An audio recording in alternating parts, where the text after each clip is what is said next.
Good evening.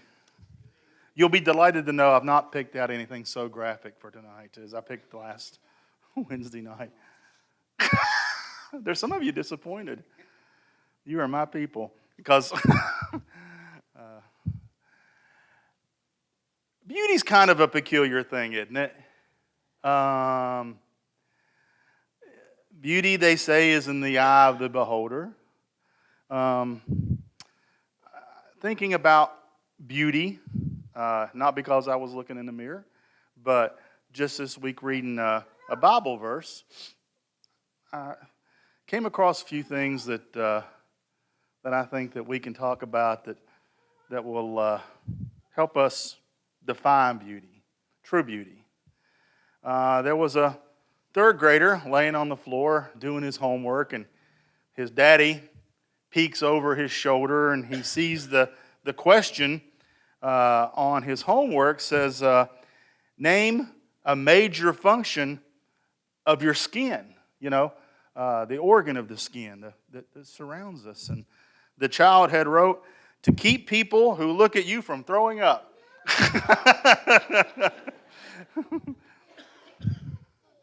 I'm not sure that works in my case, but that's what he wrote.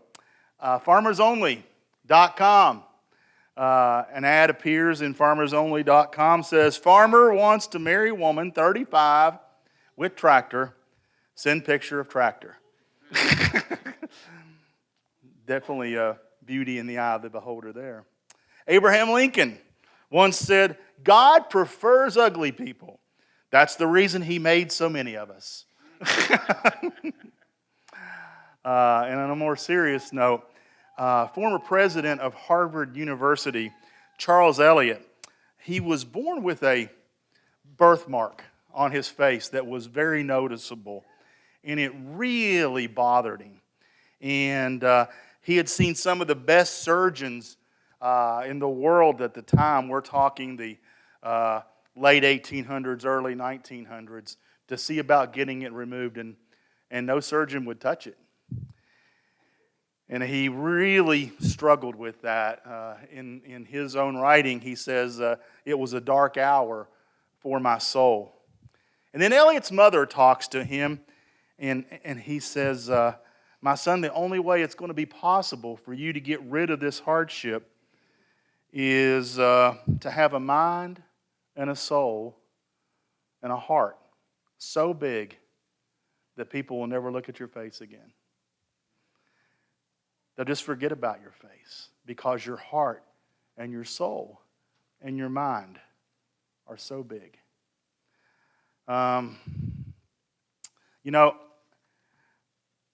As I've gotten older, and I would like to think smarter, what's beautiful to me has changed. And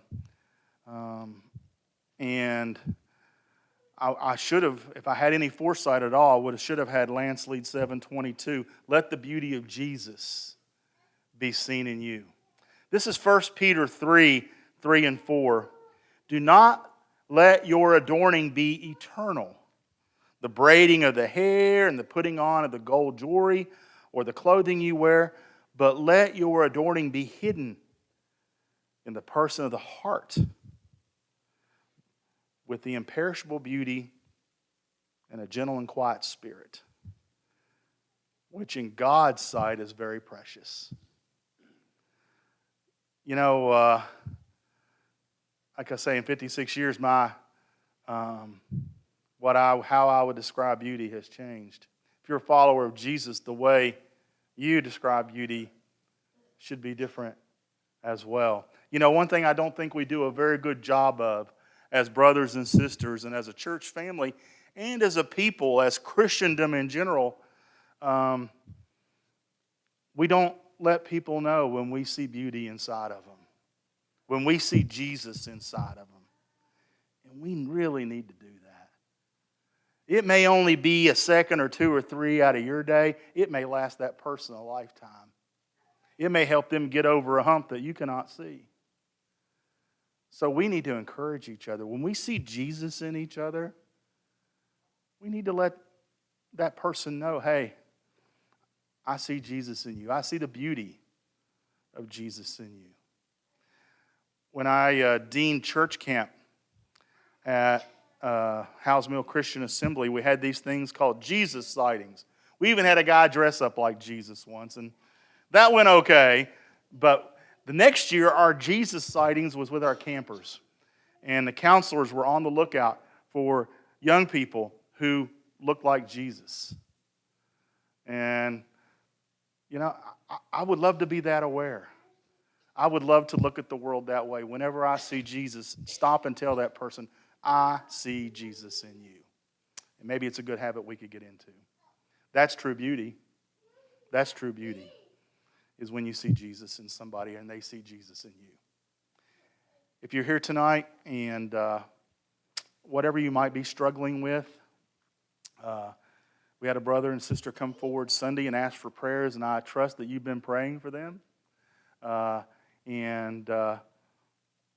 know, the prayer bank is still open, and we're ready for some withdrawals. But you need to let it be known that you have a need, or that you're struggling with something, whether that be financial, emotional, physical, spiritual, whatever that may be. We would love to assist you. Let's stand and sing. Make me new, Lord Jesus, make me new. For it seems that in so many ways I'm not enough like you. Take this weary vessel I am in and mold me once again. Take my life, take my spirit, make me new. Make me new, Lord Jesus, make me new.